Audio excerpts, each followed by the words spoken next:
13.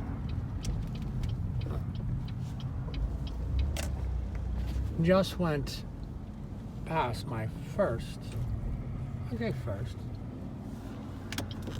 Another person who doesn't realize I'm the center of the universe. Alright. My 5th attempt at a Chevy Dlr, as no one in the world knows the proper place to put jack stands on a Chevy Impala. I've looked at, I went to the first Chevy Dlr 3 times. First time they said, who the hell are you? I had an appointment. You have to make an appointment. I did. Who the hell are you? Second time, can you make me another appointment right while I was there? I go, yeah. I go, will I get an email? I go, yeah. They did. I walked back in a half hour later, said I got no email. I said, she goes, you have to make it online to get an email. I was like, oh, well, you changed your story.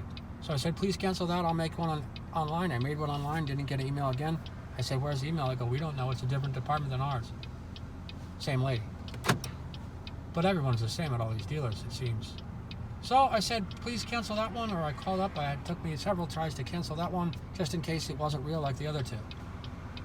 A week later, I went to another Chevy dealer. All this is to get this or that. Basically, get the location of the jack stand locations, which will take them 5 minutes, and I'll pay them 1 hour labor, which is double or triple price, as dealers often do. You know, funny thing about the dealers. That's what this video is really about, how dealers are a scam.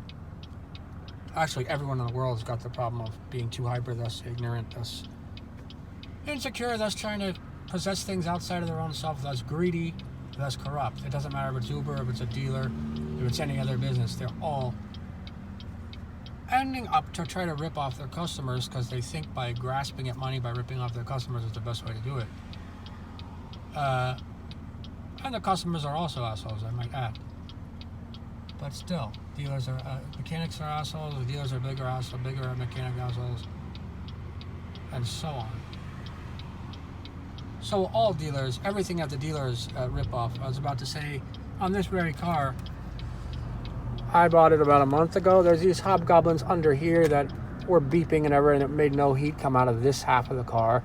Just watching Scotty Kilmer the other day for something else, but he starts yapping about this. He says it's $800 to fix this at the dealer. I heard $250 somewhere else. This one's difficult. You need to make your own custom weird-ass curvy screwdriver and take the panel off down here, and then weave your way through and unplug a bunch of wires, and then get your hand way up in there, because it's way up there, like a foot out of sight. And then you have to put your weird screwdriver with your 5.5-inch wrench and barely get on the 2 bolts. And in the end, it's just pulling out these screws, which aren't in there all terribly tight, with a screwdriver, taking the old one off, putting the new one on, adjusting this thing, which people have very intricate ways of checking the electrical connections to see, and then wiring it up to make it spin, so that one thing spins to connect to the slot. This one thing, round thing, spins to connect to the slot. You can also just turn it. Someone said you could turn the heater, not these vents, but the inside heater vent doors, which just turn that round thing. So I said if they turn the round thing turns them. In fact, the machine that you're putting in is supposed to turn a round thing. So you're supposed to turn that circle to change the heater vent doors. It happens all the time when you move this or that. So I just turned it to the right exact angle that the thing was on, held it still with the side of my finger so the thing could slide onto the side of my finger. Then I let go of my fingers, pushing it, kept it from turning, and then wiggled the thing on. And then I put the bolts back with the weird long Dr. Zeus screwdriver, and it ended up, which could have looked like it'd take 5 minutes, it ended up taking like an hour. But it wasn't an $800 thing. The one over here is totally easy. Scotty Kilmer was talking about that one being impossible. The one over there, just take the glove compartment off, which is a secret like everything else, how to do it. And then it's easy to get to those, to change that one. If you use that trick I did with the circular thing. Easy, easy, easy. 5 minutes that took me. I don't think that would be $800. Maybe this one over here is $800, the most expensive dealer. Then the dealers say $600. I saw a YouTube video for changing the starter. I changed the starter, it's quite easy. I need not do it on film, I'll tell you how to do it. First, you unplug the negative terminal of the battery because the washer, the gasket on the starter is metal, and if that falls down and hits the plus on the starter, it will be sparking and whatever. So first you do that, then you take off the 4 bolts, the 4 top bolts with a extended 15 millimeter of the catalytic converter, all this when the car is cold. Needless to say, don't want to burn their hand off. Unplug the 2 plugs, it's just a gentle flip out little simple plug, unplug the 2 oxygen sensors, then take out the 4 bolts on the catalytic converter, catch that washer. When they're loose, before they're completely off, down below you can reach down from the front and you can take out the 2 nuts, or you can go underneath the car and take out the 2 nuts on the bottom of the catalytic converter. Once you do it, the catalytic converter will still be in place on the bottom because the bolts stick up on the bottom. There's 2 nuts on top of that. Take the nuts out of the way so you don't get lost. Then go back up to the top, finish taking the top off, pull the catalytic converter straight out of the top, and it will obviously come off the 2 bottom ones. Then it will be out of your way. The starter itself is just 2 1/2-inch or 13mm, 1/2-inch seems to fit better, bolts, and a bunch of things to unplug first. First you unbolt, even easier yet, the oxygen sensor because it's keeping the starter from sliding out sideways. Then you unplug the unbolt the plus wire to the starter motor, and that's it. And then there's 2 bolts. It's just a bunch of unplugging things, and there's 2 bolts holding the starter in. Unbolt them. I don't see a place to shim that particular starter, although I could be wrong on that one. Unbolt the 2 bolts, take the starter out sideways, pull it out, put the new starter in, blah, blah, blah, blah, blah. It took me half an hour last time I did it with some simple tools. Didn't have to jack the car up all the way, jacked up about 5 inches while it was still on the tire to crawl under there and take the 2 nuts off the bottom 2 bolts to the catalytic and front catalytic converter, which actually is the rear catalytic converter, although it's in front. Bank 2 is in front. Called the rear, even though it's the front. Anyway, that took me a half an hour. That's a $600 job at the dealer. This thing took me an hour. It's an $800 job at the dealer. That took 5 seconds, 5 minutes. The one in the glove compartment. $250 job or something like that, I've heard. The dealer rips people off. That's what this video is about. But going on about dealer keeps everything secrets. They keep the sensors secret. They keep the computer programs for the PCMs a secret. Right to Work's trying to fight it. Dealers start to say, well, if you're gonna make us do right to work, we'll just destroy the cars when they're done. Or that's what happened to Subaru recently in another country. But it's that this thing's going on everywhere. The dealers want monopoly. They don't want right to repair. To go on. The other mechanics want right to repair to go on, but they of course want to keep it a secret from the DIY mechanic. And everyone's trying to hide everything to get a repair monopoly, to steal everyone's money. In particular, the king of theft, the dealers. So in this particular case, the new invention is the pinchweld cunundrum, as I said on my other video. And this car has manuals. I've looked at 3 manuals. One is all data, and it says, has this photograph, this clumsy photograph of rectangles, 4 rectangles where there's a safe pinchweld locations. They're, by ratio, they're 1/2 the diameter of the wheel and tire, which is 1 foot. And they're 1 foot rectangles from the beginning, from the back of the front pinchweld going backwards, or the front of the back pinchweld going forwards. They're 1 foot long rectangles. Very clumsy because a pinchweld location is about 4 inches, so already they're not saying what it is. And it doesn't apply to where I think the pinchwelds are, just from common sense looking at it. So it's clumsy. There's another thing right behind the right in the back of the front of the front wheel, right in the back of the front wheel well, which is this big thing where the pinchweld is like 3 inches long and there's these 2 giant spaces next to it. It is, although it's a well-kept secret, it appears to be most probably that the place to lift the weight of a pinchweld is the bottom of it. Half the mechanics in the world think you're supposed to lift the car from the frame or the roof right beside where the pinchweld begins on the top of it. The other half think you're supposed to lift all the weight on the bottom of the pinchweld. That seems to be the best opinion. I've asked several experts and deducted some things. All the jack stands and jacks would not show that answer. It seems to be a well-kept secret. There are horror stories on both sides about don't lift it up from the bottom of the jack pinchweld. That's mentioned on my other video.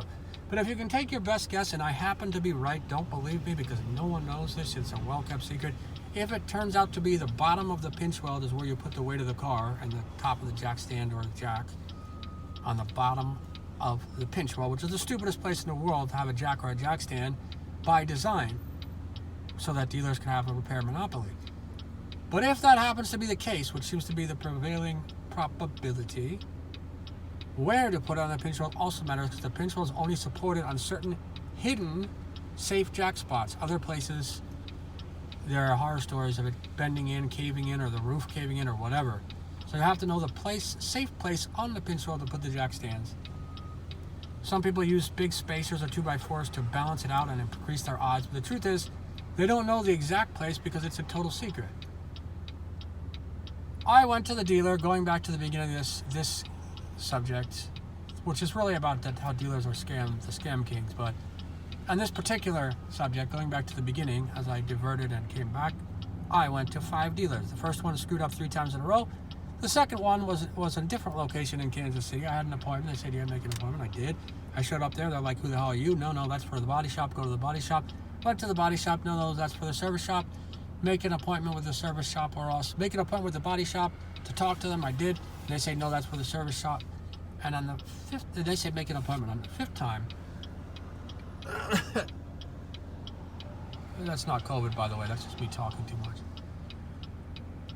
On the 5th time, I got there late, thinking, who the hell cares? But I would go there one more time, because what I was going was a 5-minute thing, and they already told me I would either have to leave it for 24 hours, because it's a diagnostic, or if I made the appointment early, I would be sitting there all day. So I got there late, thinking, who gives a crap? They're going to make me sit all day and then not do it anyway, because they said it was iffy anyway. I'd be sitting all day and it was an iffy bet. Even though I had to make an appointment, they said your appointment's probably not going to work. So I got there late, because F them. And they took advantage of that, blaming me. I said, "Oh, sorry, I'm glad at least it was my time this time, the 5th time."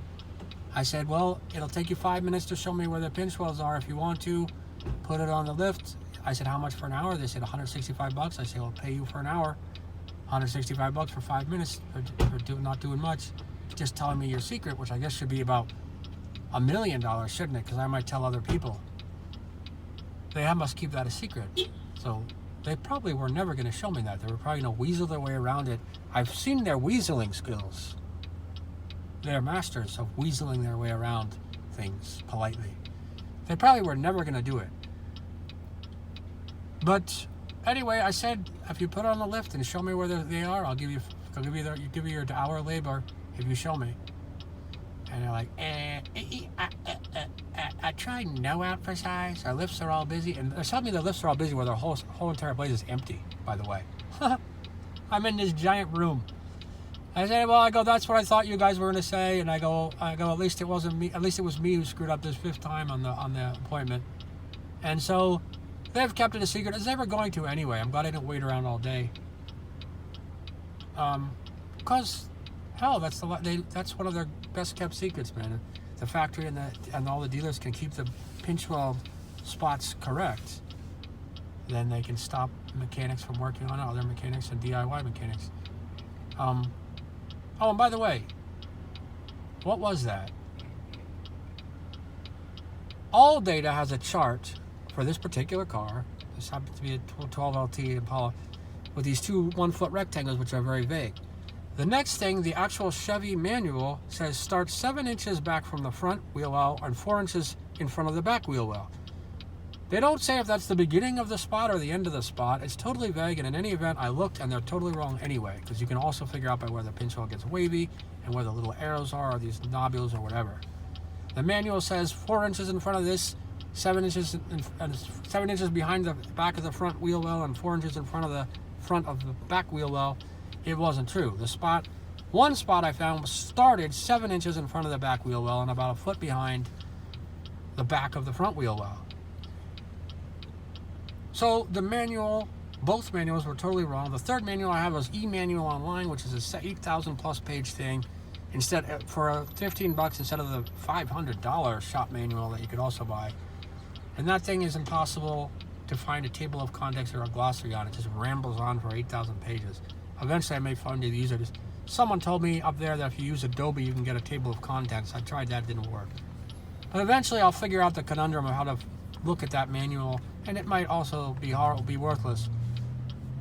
But in the meantime, the dealer keeps everything a secret, and they lie about where the pinchweld locations are. The last guy on the phone told me that there is this palm lift site, right? And he said it's this big thing with these big chasms around. I said, yeah, I see that right behind the back of the front wheel well is this giant 3-inch long pinchweld, which no jack on the bottom of it. That thing would be very subject to bending, considering how long it is, if you know about leverage. and very hard to fit anything flat around it or support the top.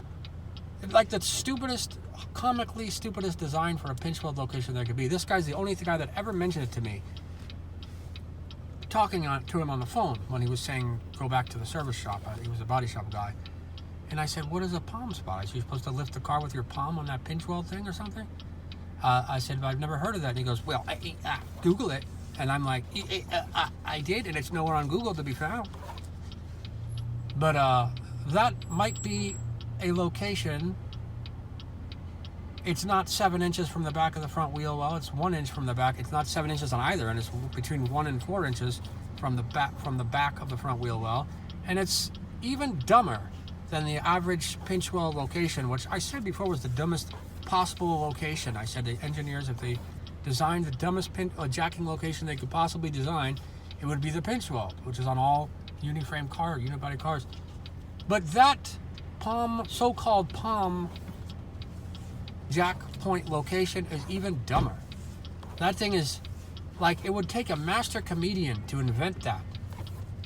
Maybe it could be on like the Family Guy or something, some cartoon, to invent like an even dumber the jack stand location than all the other ones combined. And that's what that is, and supposedly that might be it. Maybe there's this giant weird tool that only Chevy has to lift the car by that thing. I don't know. But he wouldn't tell me. He regretted even telling me that. So basically the whole thing is a secret, and as is everything. I don't know how I'll get past this one. I have things to work on in this car. Everything that I fixed has been taking me like a half an hour, and it saved me like $500 each. But like, you know, I gotta replace the front catalytic converter because it's supposedly going, which is actually physically the rear catalytic converter, and the engine knock sensor behind it. I'd rather jack up the car for that. I have an oil leak, which everyone's lying to me about where it is or what it is or if it is, because these are just regular mechanics lying to me about that. All the stories are different, so I know 9 out of 10 of them at least are lying, probably the 10th one too. I got to jack up the car and do a couple $1,000. I got this car for about $3,000 underpriced, so I knew there was going to be big repairs. But I got to put this thing on jack stands.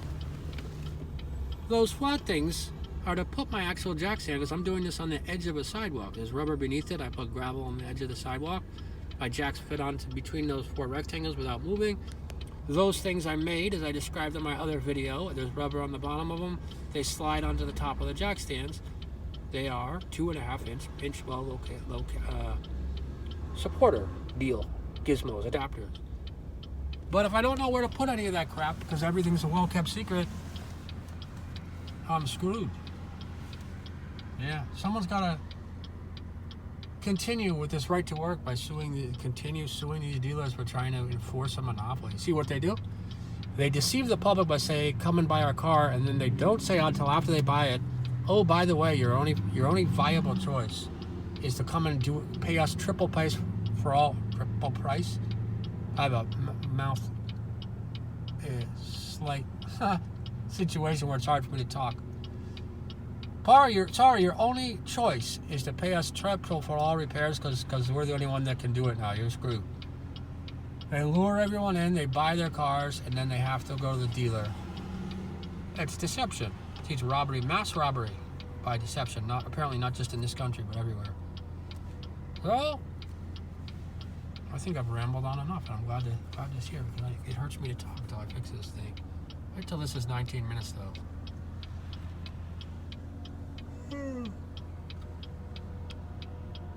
Good enough.